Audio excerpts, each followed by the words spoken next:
रायगड जिल्ह्यात कार्यरत असलेली शिवस्वराज बहुउद्देशीय सामाजिक संस्था विविध सामाजिक उपक्रम राबवत असते। गरीब व गरजू व्यक्तींना मदत करणे, अंध अपंग बांधवांना मदत अशा विविध प्रकारच्या सामाजिक कार्य करत तसेच आरोग्य शिबिर घेणे, वृक्षारोपण करणे असे सामाजिक उपक्रम राबवत असते। या संस्थेच्या वतीने सोमवारी वाकस विभागातील जिल्हा परिषद शाळेतील सुमारे 300 विद्यार्थ्यांना शैक्षणिक साहित्याचे वाटप करण्यात आले। या प्रसंगी संस्थेचे संस्थापक अध्यक्ष अक्षय जाधव, भरत शेळके, दीपक मोरे, तेजस जाधव, नरेश दुर्गे, निलेश तांबोळी, राजकुमार धुळे संस्थेचे आदी पदाधिकारी उपस्थित होते।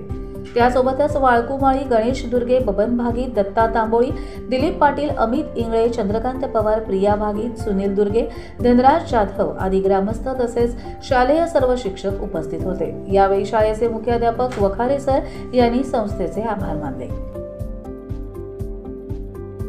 कर्जत लाईव्हसाठी सतीश पाटील, कळंब।